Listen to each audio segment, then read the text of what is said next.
Miss Liz, tea time, yeah, making a difference, one cup at a time, tea time, yeah, Miss Liz, tea time, yeah, making a difference, one cup at a time, tea time. So be sure to grab your tea, grab a seat, and tune in to Miss Liz, tea time.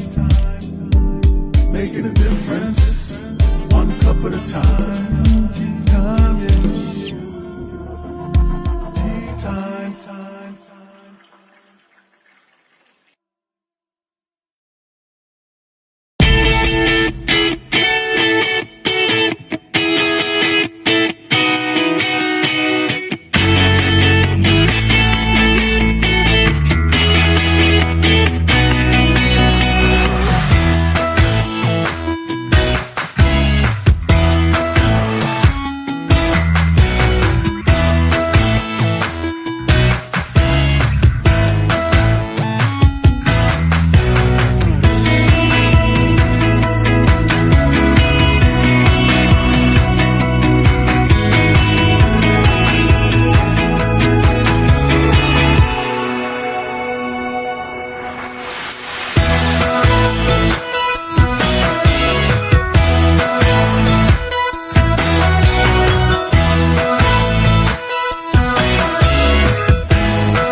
Good morning and welcome to Tea Time. That's right. We are in the month of July. Who knew, right? 7 months in 2023.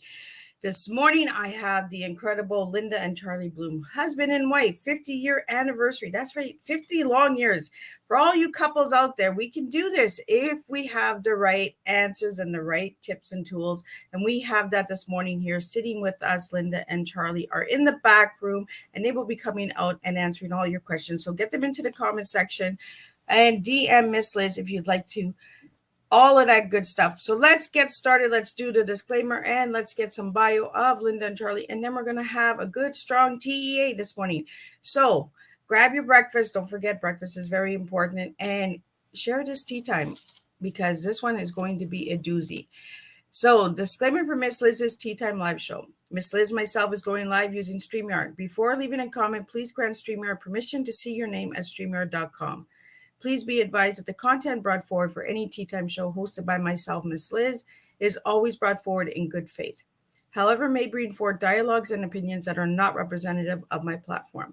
The facts and information are perceived to be accurate at the giving time of airing. All Tea Time guests and audience participants are responsible for using their good judgment in taking any action that may relate to the discussion. The content brought forward may include discussion for some where they may be emotionally at risk. It's significant to know that this show is engaging in discussion forums only to offer and inspire awareness and connection and is not providing therapeutical advice, except for this morning. If you have any questions about the disclaimer or the panelist discussion, you may freely contact Miss Liz through my email at bookingmissliz@gmail.com. Moving forward, should you choose to voluntarily participate in today's show in any aspect, I myself, Miss Liz, welcomes you. And should you decide that the show is not made for you at this time, I respect that choice and we'll see you at a later show at a later date and time. And again, all Tea Times this year in 2023 are done on a Thursday, 10, 3, and 7 p.m. Eastern Standard Time, unless it's a rescheduled show, and then that'll be a Monday or a Tuesday. So now a little bit about my incredible guests that are sitting in the back. And I love couples. This year in 2023, I believe Linda and Charlie are my third couple, husband and wife team. So I am truly blessed to have husband and wife here. Linda and Charlie Bloom are seminar leaders, authors, psychotherapists, and consultants, and are considered experts in the field of human relations. They have been working with individual couples and groups throughout the country and internationally since 1975, and have been featured speakers at many professional and public conferences. They have made over 200 radio and TV appearances. They have been facilitating members and educators of a number of learning institutes and universities, including Esalen Institute, the Crossing, JFK University, Omega Institute, and so much more. So let me get this incredible couple in here and let me have a sip of my tea so they can come and share their tea with all of us this morning. So welcome, Linda and Charlie. I'm so glad to be with you. Me too. Thanks for inviting us. Awesome. So let's get started with Linda and Charlie. I want to go back to where Linda and Charlie first got together and then how you got into being a relationship coaches. Well, we've been together since bell-bottom pants back in the 60s. And we were college students in Boston. It was a very exciting time to be in college. You know, Boston is full of colleges. And we met at a barbecue, a party, and we hit it off right away. And we have been together for a very long time. And we, back in the day, didn't have good communication and negotiation skills. So it was a rocky road part of the time in our relationship. And we learned a great deal about how to handle differences. So we made up our mind that we better write it down and give it to people to try to save them some trouble. So, Charlie, what was it about Linda that you fell for Linda right away at a barbecue? She liked my motorcycle. The motorcycle man. And so that was the point in her favor. But on a more serious side, I could tell that she was a very passionate person, that she didn't have any problem expressing herself, her feelings. You can probably tell even just by the way she just spoke that she's very authentic. And that appealed to me. I've always appreciated that in people. It's something that I've always valued in my own life. And it's a cornerstone of the work that we do with couples and individuals is to practice authenticity, which really has to do with, just being real, being yourself without scripting it, without, creating some, it's not that you have to tell the truth to everybody all the time, but, you have to be willing to be real. And sometimes that can feel challenging or risky.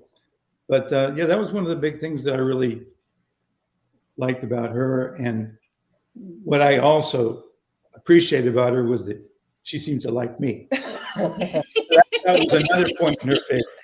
I want to give you an example, Elizabeth, of my being real. The very first week that I knew Charlie, I said, I'm going to have a career and I want to have children. And the last man that I was involved with didn't want to have kids. I'm already falling for you. I want you to be honest. If you don't want to have children, would you tell me now? I don't want to get involved with somebody who's not going in the same direction that I was. Talk about getting real. To Charlie's credit, he didn't get blown away by my being so upfront with him. And he said, yes, I want to have children one day, not anytime soon.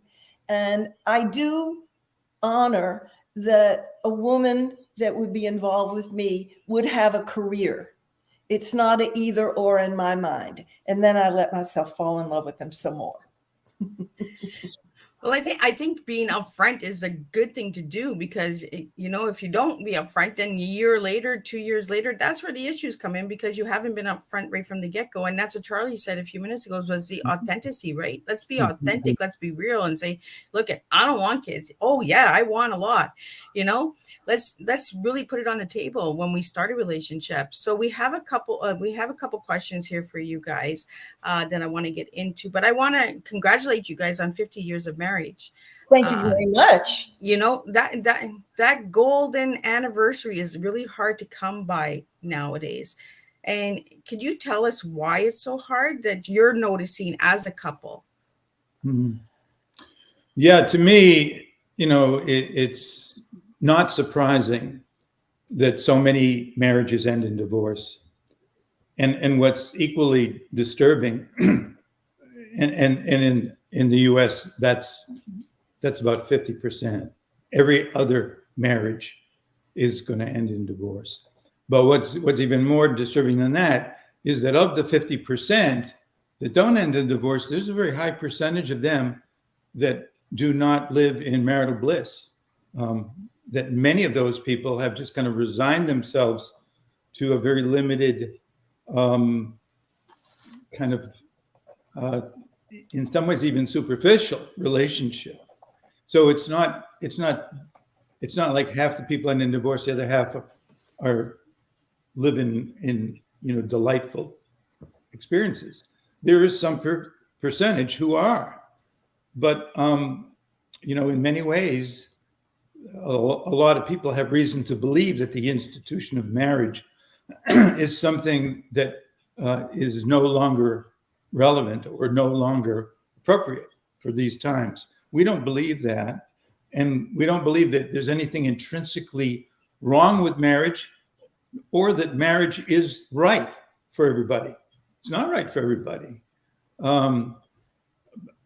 It's really what you bring to that relationship, what you make of it. Marriage is nothing more than an agreement between two people. And a lot of people have expectations that don't get met because they think, well, once we're married, such and such is going to happen.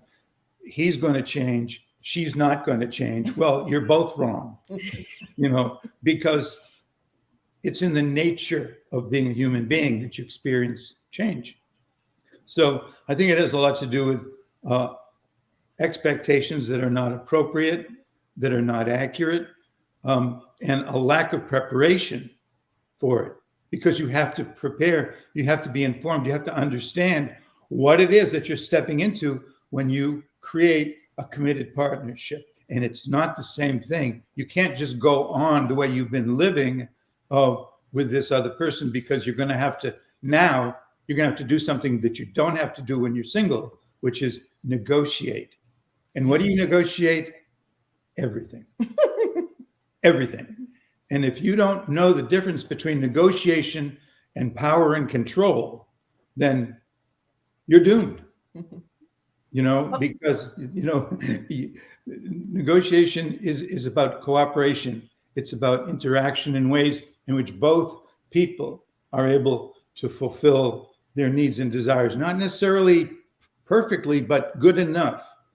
So, in answer to your question, I think it's really a matter of just not realizing exactly what it's going to require of you and how you can develop the traits and the skills and the abilities to meet those challenges. You bring some really good points there, Charlie, because a lot of people, they just think marriage is instant happiness, right? You get married and boom, you're happy forever. And I've been putting this out for the last, I don't know, but maybe the last 45 days, because I get a lot of people that, oh, I love you, I want to marry you. Okay, but do you understand the word love? Do you understand the word marriage? Do you understand that it's a work?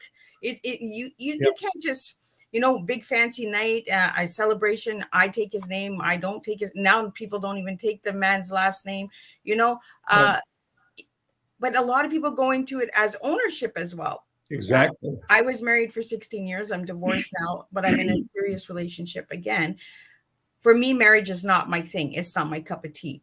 I've done it once, and it kind of scarred me on the way that the communication and the relationship was built, right? It's because it didn't go into it with authentic reasoning and understanding what the two of us wanted. And I'm glad that you guys brought that up. And for all my viewers and listeners out there, we're going to get really deep this morning because Miss Liz has a lot of really deep questions for Linda and Charlie. And I want to get it out there that marriage is not the instant happiness. Marriage is, like Charlie says, there's negotiations, there's work, there's process, but I'm finding that as I'm looking at couples that are getting married now in today's society, they're just settling. They're having that big fancy evening or day, afternoon. And then after that, it's just settling. Well, what do you do with your spouse? I don't do anything with them. We got married. There's no date nights. There's no communication. The breakdown of communication is gone as soon as that evening is gone, Yep. So that's what I'm finding as an outsource. But as relationship coaches, how do you feel about communication with couples today? It's essential. It's a requirement to have a good relationship, whether it's a romantic partnership, a marriage, whether it's a good relationship with your children and your parents and your siblings and your coworkers and your friends. And I don't think that, generally speaking, people understand how essential really terrific communication skills are to have a high functioning, deep and meaningful relationship.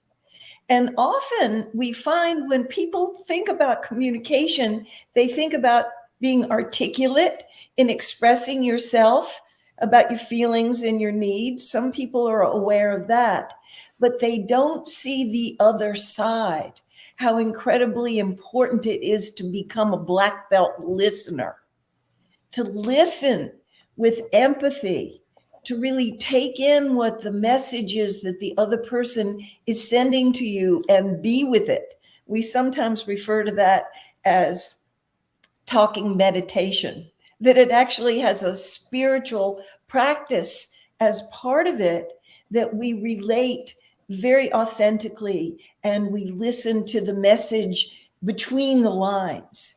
And often what people are communicating between the lines is, I want you to love me. I want you to like me. I want you to respect me. I want you to value me. I want to appreciate me. And when people can get vulnerable like that and speak more articulately and also listen to the message that other people are sending to them and really take it in and be with it, the depth of connection is so meaningful that the relationship hits the thrive zone, where people feel safe and secure, but also challenged. That we don't have, I had a couple years ago who used to call them the no-fly zones. We don't have the areas that we can't speak about. We create so much safety and security and trust in the relationship that we can bring up anything. I like that no-fly zone, but I like that thrive zone, because we don't thrive. Could you give us like five tools or tips, like how to thrive in your relationship once you're connected? Well, that's a great question. I think very few people ask that question, and maybe don't even realize what the word thrive means. It actually means to do more than just continue, to do more than survive, but it means to experience the fullness of life. It means to be deeply engaged in your experiences and in the experiences of other people. And it means to grow and flourish. And I think that for a lot of people, I talked earlier about expectations. They don't really, although it's kind of a paradox, because in some ways their expectations are unrealistic, but in other ways they're too low, because what a lot of people think is, well, sort of the best you can expect in a marriage is at least to kind of get along with each other, and not fight too much, and we think that that's, settling. That's just like a microcosm, a tiny piece of what's possible. That it is possible for you as a person and as a couple to really thrive, to really experience life in the fullness in a way that it's difficult to when you're living a solitary life. And a lot of people make the choice of not getting into a committed partnership because they've had difficult experiences and they don't want to go through that again. And, I'm not, again, like I said earlier, marriage is not for everybody, but it's really important, I think, to recognize what is available in terms of how the quality of your personal life can transform when you partner with another person with whom you share a mutual commitment to each other's thriving. So that's one thing, is just to recognize the potential that's there. The other thing is that we all bring baggage into our relationships, not necessarily just from previous relationships, romantic partnerships, but it's very difficult to get through childhood into adulthood without having some unfinished business in your own life, without having developed some defensive patterns that got you through the rough times as a child, that don't now take over your interactions in your relationships with other people. Because what worked when you were 8 years old with parents who didn't really have the ability to parent you the way you really needed to be, doesn't necessarily work in your marriage. So if you decided as a child that you needed to be invisible so that people didn't punish you or hurt you, then that was one of your defensive strategies.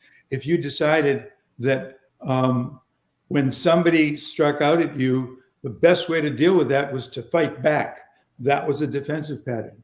If whatever you decided, and we all decide certain ways of getting through it, that's what you brought into your marriage. So the work that people have to do is really about working on themselves to liberate themselves from the tyranny of the old defensive patterns that keep them from interacting with, like Linda said, vulnerability, authenticity, openness, and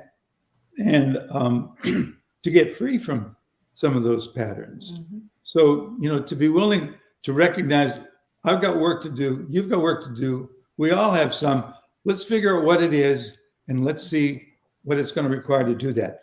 Maybe, we need to learn more about this. Maybe we need to get into counseling, maybe whatever, read books, whatever. But to have that proactive orientation, recognizing that this is what my work is, and this is what I need to focus on, rather than focus on what's disappointing me or upsetting me or scaring me or making me angry because of the other person. I need to look at, okay, what about me? What can I do to be a more effective agent in this situation? Mm-hmm. You want to add something mm-hmm. to that? Yes, I agree with everything that Charlie said. And when you were asking for the 5 tips, the first thing that came to mind is to learn how to speak the truth without blame and judgment. And for a lot of us, this was true of us in the old days, we didn't know how to do that. And we had grown up in families who threw their judgments and criticism and their opinions around, and to speak the truth of our experience. You hear a lot about I statements, and sometimes people know that I statements are very powerful. They are. And feeling statements are very powerful. And then they start out by saying, I feel, and then they lapse into you're a jerk. Do you know? So they're not really keeping the essence of the guideline. So learning how to speak the truth of our experience, which is, quite a discipline, to pause and reflect before we speak so that we're really effective in our communication, talking about our feelings and our needs. Another thing that's a very important tip is about making your relationship a priority. We teach about happiness, and all of the people who we respect in the positive psychology field say the same thing, that you get the biggest bang for your buck out of your closest relationships. And so that's what you want to make a priority. Of course, people's career is important. We love our career. We dedicate a lot of time and effort to our career. But when they do the research all around the world, it's been going on for more than 8 decades now. It's consistent all over the world in every culture that people thrive when they have deep connections to family and community. So making your relationships a priority. The other things in our life tend to go well when our relationships are working well. Another tip that I offer when I'm doing counseling with the couples that I work with and when we teach our classes, let your vision be big.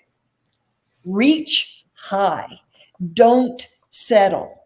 You're very keenly aware of how little people are settling for. It's one of the hardest things that we do, is that we encourage the people that we work with, go back to when you were 12, maybe a preteen, maybe your early teens, maybe when you were in college and you were in your 20s. What were you dreaming your life would be about? And how much have you ratcheted that down? Can you take that old vision out of mothballs and revive it and resuscitate it? And don't expect anybody to bring you that happiness and thriving on a tray. You start connecting the dots about what you can do. Charlie talked about being proactive, what you can do, what your work is to do to manifest that lofty vision. And then there's one other tip that's really powerful. Become a champion of repair, because there are going to be breakdowns and we're going to need to learn how to do do-overs, how to apologize, how to forgive ourselves, how to forgive the other person. And becoming adept at repairing is an extremely important life skill, particularly with those people who are the closest to us. So I would say those were some of the hottest tips that I can offer. Well, and I love having this conversation with you guys this morning, because I'm going to pull it out a different way, and I'm going to bring the questions a little different. Like Charlie says, a lot of people don't ask these questions because I pull out words and things that what I'm getting and what my audience is giving me back as feedback. You mentioned the word mothballs. I don't even think a lot of people and listeners today know what mothballs are. But, if you put a mothball and you let it settle, and I keep getting this word from you guys, settling. A lot of people are just settling today. Why are we settling like mothballs? We don't want to be disappointed. Yeah. Disappointment hurts. And if we set expectations that are too high, we risk disappointment. A lot of people think that the best way to avoid disappointment is just to have low expectations. So it's a defense against the pain of loss, of disappointment. And it's a way of minimizing or preventing, avoiding risk. So one of the things that we talk to people about is looking at what are the qualities in your life that you need to strengthen in order to become competent at the challenge of managing and creating fulfilling relationships. Because simply knowing what you want is a good step, but it's not the last step. It's the first step in the process. Well, the first step is recognizing that it's possible. And then to see, well, what is it that I really want? And then the next question is, what's it going to take on my part to be able to fulfill these desires? What qualities do I need to establish and deepen and strengthen in my life?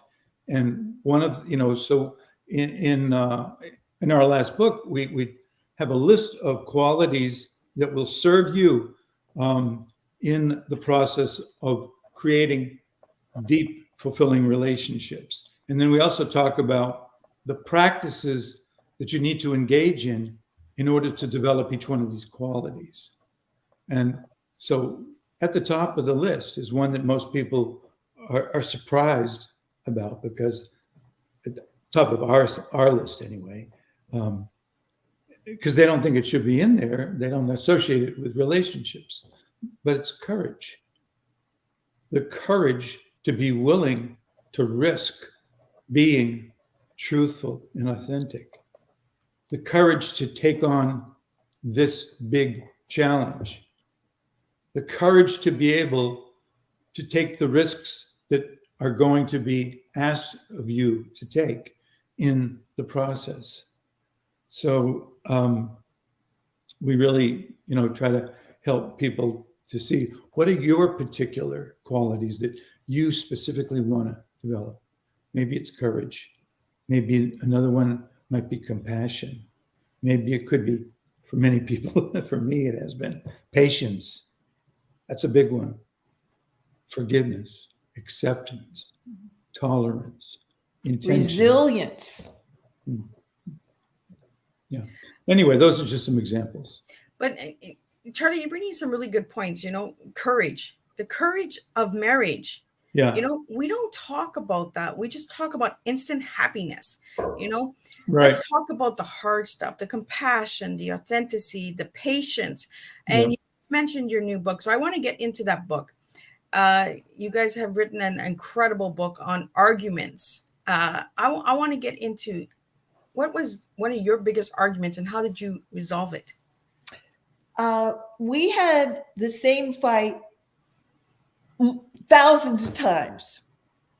And in the field of therapy, they used to call it the distancer and the pursuer. It changed over time, and then they start to talk about the one who's avoidant and the one who's anxious. I've never really liked the terms because they're so pathological. So we tend now to call them the freedom fighter and the connector. Oh, I like that.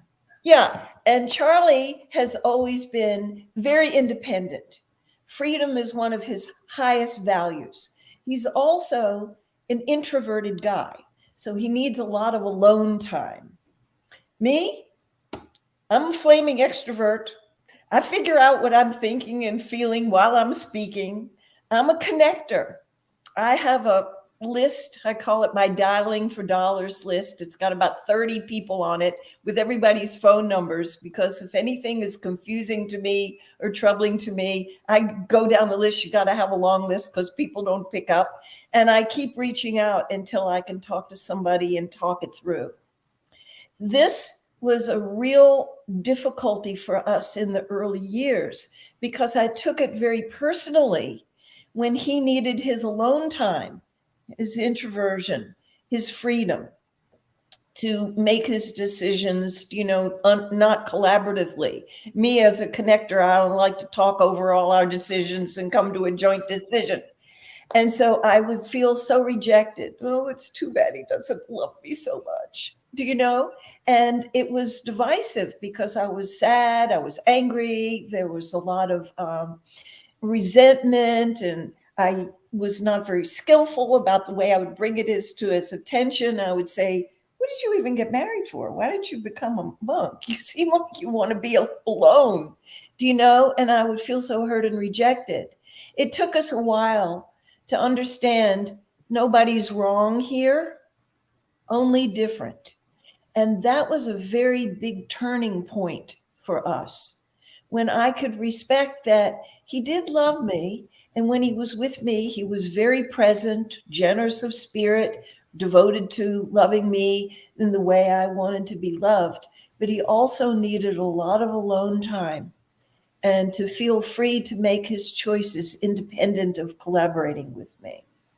I like to think that Charlie's learned a lot about connection over the years and come out of his isolation and privacy to be able to coordinate with me, and our relationship has flourished as we have learned from each other over time. And so I feel like this is an issue that we are very keenly aware of and have as a specialty, a subspecialty in our couples counseling, because so many couples struggle with this. So the book that you wrote is called 101, an end of An End to Arguing 101 Valuable Lessons for All Relationships. So 101, is there like 101 tips in the book? Yeah. Is there like examples of arguments that you might have had in your relationship to help other couples? Yeah. Well, some of the stories are about us. Yeah. Well, we're how we learned in the trenches. And a lot of the stories that are included are from students and friends and clients that we've learned. We disguised them, so confidentiality was respected. But they're real live examples, do you know, of how people learned how to repair, how people learned how to negotiate, how people learned from each other, like the freedom fighter and the connector. And so people love stories and they love concrete examples. Show me the how to. And it seems that it inspires people. Well, if they did it, I can do it too. So we always tell our before and after stories, and all. This is the 5th book we've written. We always tell our stories in our books because people see how far we've come. Sometimes Charlie thinks we deserve the trophy for the most improved. But we have from the very beginning, lived out of a growth model. So we're always appealing to our students and our clients and our readership to have a growth model, not to be fixed, not to be defined by their past, to really see that there's so much more available than they may have thought before. But you need to work towards it. Some people have a terrific work ethic. It shows up in the success of their career, but they just don't know what their work is in terms of personal relationships. So we give them a lot of how to, their steps. Do you know, a lot of the chapters have the steps offered. You don't have to do them in order. You don't have to do all of them, but there probably will be something that will stand out and resonate and say, oh yeah, that's me. I'm conflict avoidant. I need to grow some courage to bring up the tough subjects because they're not going to go away. We need to lean into the challenge of finding a way to discuss this. So Linda, can we see the cover of the book again? Here you go.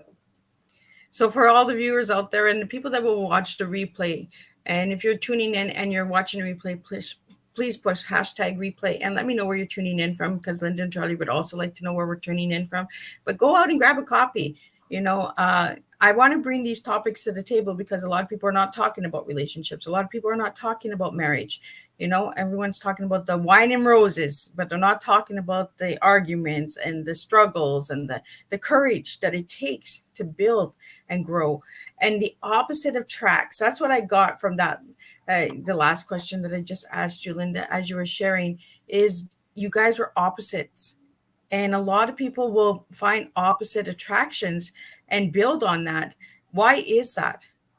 I think that we're all predisposed to be intrigued and attracted, and at the same way repelled by a person who is our counterpart, our opposite, in terms of personality. Linda used the example of introverts and extroverts. So an introvert is somebody who processes the world through their own internal inner experience. And when they have difficulties or they meet a challenge, their impulse is to kind of disengage and go into their own private space and really consider that. Extroverts, like Linda said, they're the opposite. They process information, they process their feelings interactionally, interpersonally, by speaking to somebody about what they're experiencing. So none of us are pure introverts or extroverts, but there's different balances. So I'm more on the side of introversion. Linda's more on the side of extroversion. And so we are going to attract and be attracted to people who are our counterparts, who are really bringing a different perspective. And I think the reason for that is because some part of us knows that our take on life, our perspective, our way of being, our view of how things are, of reality, is biased or limited because of the nature of our previous experience. So our personalities develop with this bias towards our own predisposition. And there's a part of us that wants to expand that perspective to be able to see the world in broader terms and bring more depth, more clarity, more variety into our lives, because it can be pretty limited when you only view it through what could be a very narrow tunnel. There's a lot of possibilities out there outside the limits of that tunnel that you can't even see. Yeah. Never mind take advantage of. So we naturally do tend to bring somebody in who's going to challenge our worldviews, hopefully, because we need to have them challenged in order to see, hey, there is more. And here are some examples of it. Now, I'm not saying that it feels good when somebody challenges your take on how things are, because when we walk into something, it's not like this is an opinion. It's like, hey, this is fact, this is reality, and you need to get it. So that requires the development of another trait, of another quality, of flexibility, of openness, of the willingness to be wrong, because guess what? Some of us occasionally could possibly be wrong. We may not want to admit it, but ask your partner if they think you've ever been wrong. I think that brings a good point, Charlie, is allowing yourself to be wrong, and taking ownership of being wrong. And it's not who's right, who's wrong. It's when you're wrong, just admit it and admit it. And then we can move forward. But when we put all of the sneakiness in and the lies in and the cheating in, then we got destruction going on, right? Yeah. Then you've got a real problem. The problem isn't that you made a mistake or that you misjudged something or that you were wrong. The problem is exactly what you just said, that you're not willing to acknowledge it. And so, you get angry. You start defending yourself. You start rationalizing. You do. And in the meantime, the problem with that is that you don't learn anything. Yeah. Make a bigger mess. You just stay. Right. You get destruction. You got the army trucks coming in and taking something that could have been resolved with just saying, I was wrong. Just those 3 words. But for some people, they'd rather have needles stuck in their eyes than admit those 3 words. Isn't that crazy? Yeah, it is. It's like you catch the kid with his hand in the candy jar, and he says, "No, my hand is not in the candy jar. It's in the jar." You think I'm really that stupid that I'm going to believe your hand is not in there? I'm looking at it right now. Yeah. Well, we use that. My grandma and grandpa used to use that. They were married for 60 years. And my grandma used to say, I caught him in the cookie jar all the time. I know what she was talking about. Yeah, that's right. So admit it, Our ego doesn't like to admit that we're wrong. Yep. It feels too vulnerable. If I admit I'm wrong, then I am subject to being punished.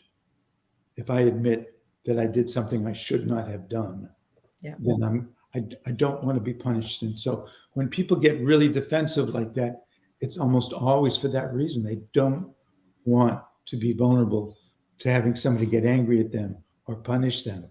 And that's probably what happened when they were younger.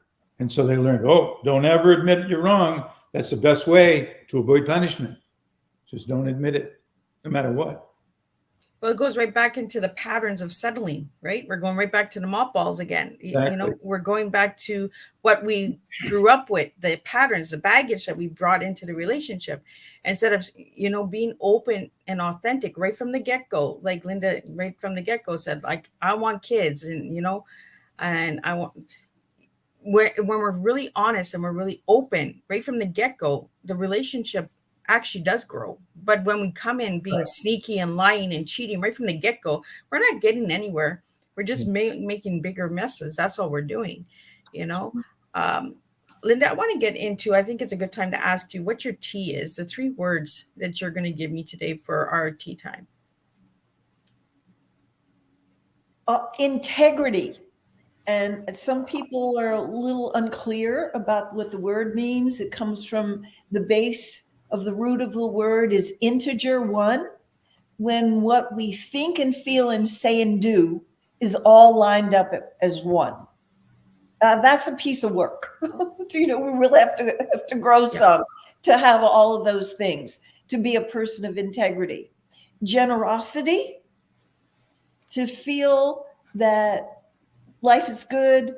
I have a lot going for me. I am abundant. I have lots of extra to give, to stretch when we feel like we want to, hold it in, to practice generosity on a regular basis, on a daily basis. I don't mean financially, necessarily materially, but with our time and attention to give to the people who are precious to us.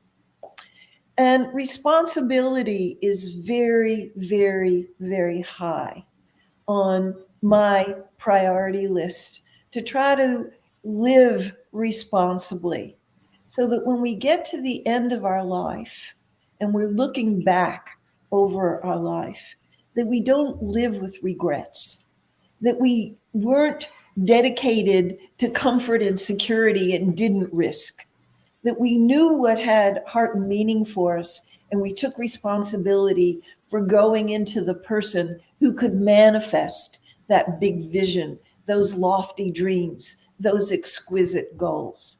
And so I believe that these are all essential for meaningful connection, to take responsibility, to be a person of integrity, and to live a life of generosity. I really love the words that you guys are using today, because we don't hear these words enough. Or we have people using these words and don't understand the meaning of these words. And this is what I want my listeners to understand, is we bring these topics to the table to bring awareness, to bring connection, to bring communication. Right now, we're having an open discussion. We're communicating to each other as a host and as guests, and we have to do that in a relationship. You have to build different relationships. So it's not just a marriage relationship. It's a relationship between you and your guest, you and your companion, you and your spouse, you and your child. Relationships are all over the place. So as relationship coaches, how do you feel that we can better relationships out there? I think the first step is just to be honest with yourself and notice if you are envying people who you see as having relationships like the one that you would like to have. To see that underneath the envy, there's a desire to have something, and to be honest with yourself about how important it is to you to have that experience. Because so many people, like I said earlier, to avoid disappointment, keep their expectations down low, are not willing to really tell the truth to themselves about what they really want, because they're afraid that if they set their sights too high, they're going to risk disappointment. So they're not honest. If they were honest, when they saw a person or a couple who had the experience that they really want to have, they would recognize that they have that desire themselves. Mm-hmm. And when you recognize it and really own that that is true for me, it's harder to not direct your intention in that direction, which puts you at risk. It means that You know, you might have to make some changes. You might have to do some things that are uncomfortable. You might have to do some things that you've been avoiding. When you really tell the truth to yourself about your desires, and then you tell the truth to yourself about the thing that most of us are most terrified to admit, is that one day it's going to be too late. When you really get that, Yep. you know, because we tell ourselves, well, you know, that would be nice to have, but, you know, I'm too busy now, or, you know, maybe later. Well, guess what? There is no such thing as later. Later never comes. It's always something that hasn't arrived yet. And if you live your life as somebody who is not, who is a procrastinator, I'll do it later, you will come to a point in your life where later is too late. Yep. And when you are honest about that, it's harder to deny the reality of your own truth. And at some point you have to say, I've got to just bite the bullet and go for it. And, you know, if I don't get it, it's like that saying, better to have loved and lost than never to have loved at all. Better to go for it and fail than to come to the end of your life and have it be full of regrets I wish I had.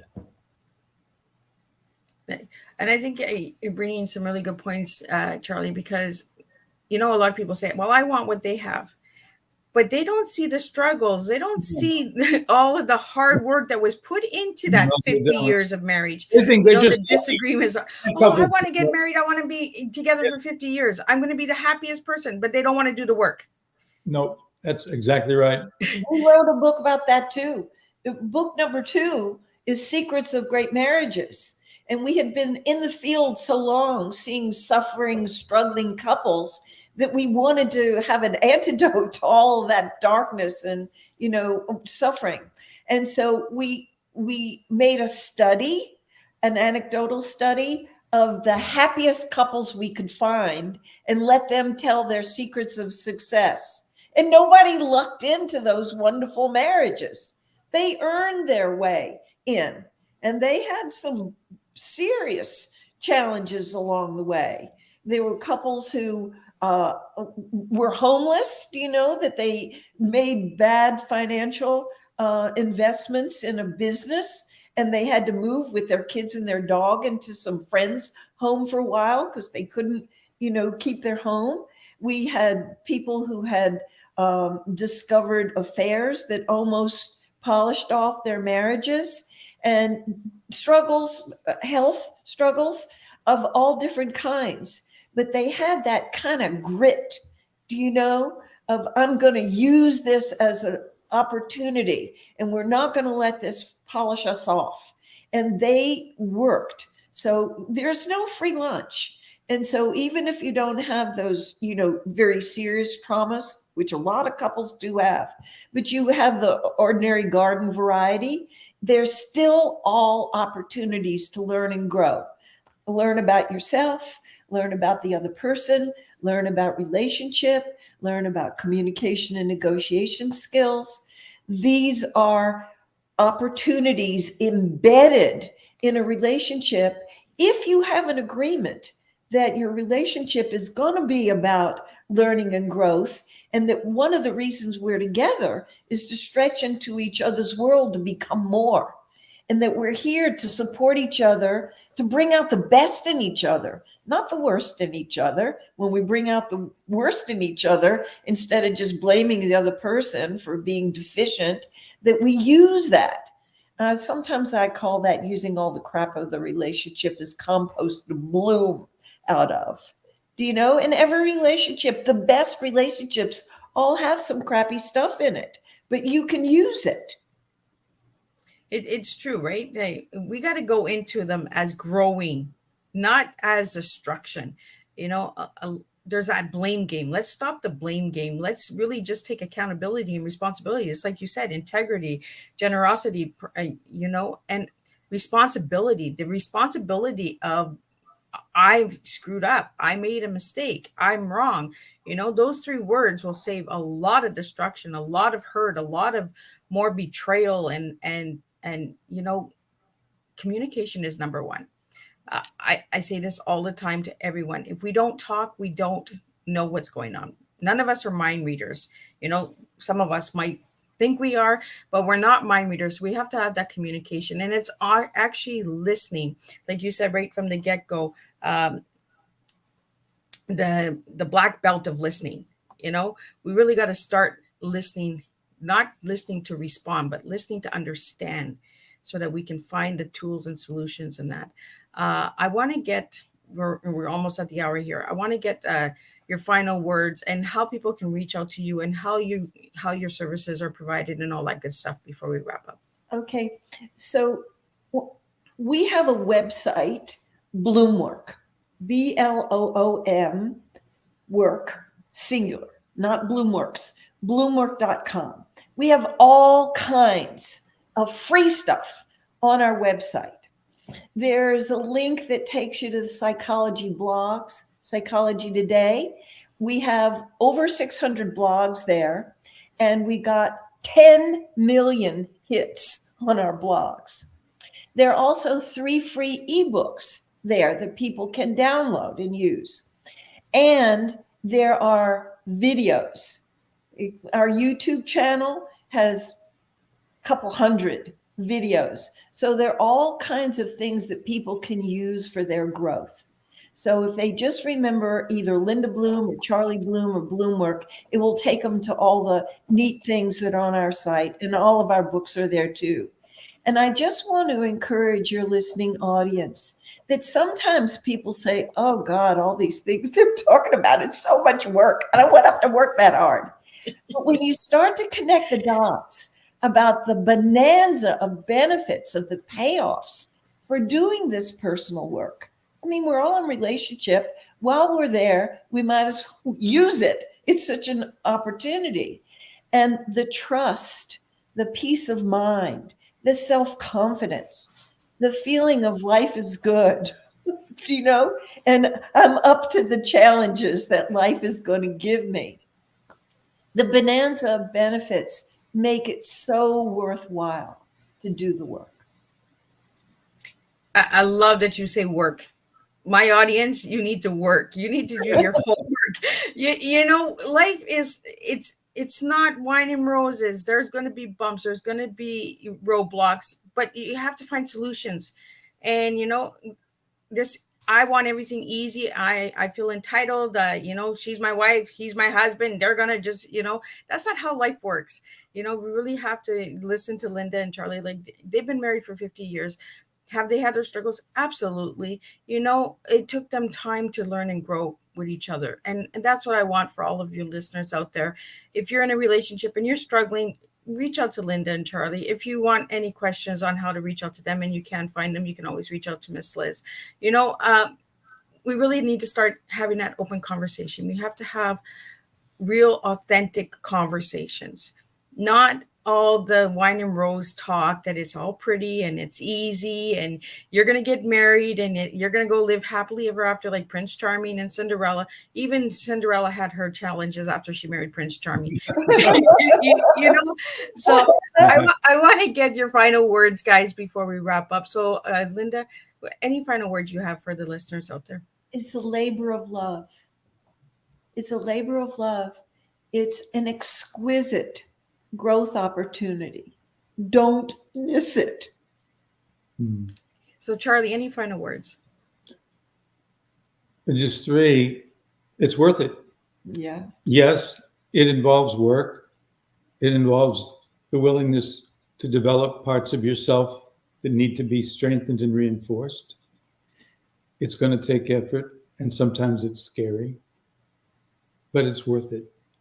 It's what is possible, like Linda suggested, is more than you can literally imagine in terms of what it feels like to live a life of integrity, where you really don't live in fear and anxiety and resentment, but you live in inner peace with yourself, and life becomes play rather than work. Mm-hmm.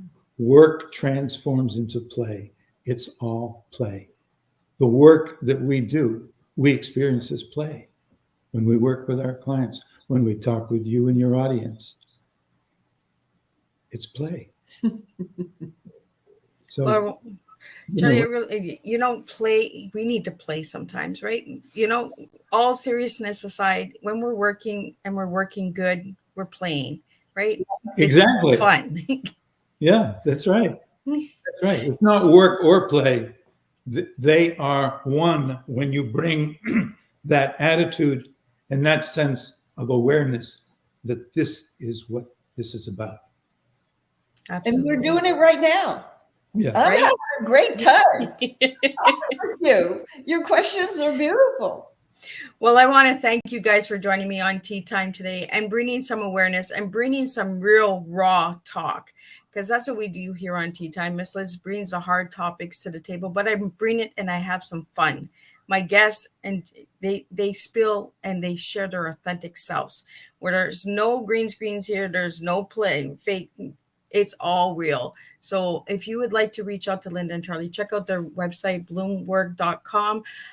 Check out the description in all of their promotional material that has been shared on multiple platforms. And also check out the links that will be going up in the next few days from Linda and Charlie.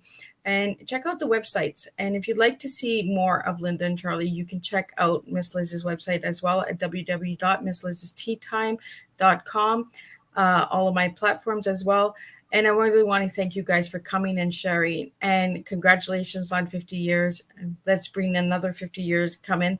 And we will be back at 3 p.m. Eastern Standard Time with Bracha Gortz, who was on season 3, and she'll be returning on season 4 for an update on her new books. And she writes children's books. So we do relationships in the morning, and then we're doing afternoon relationships.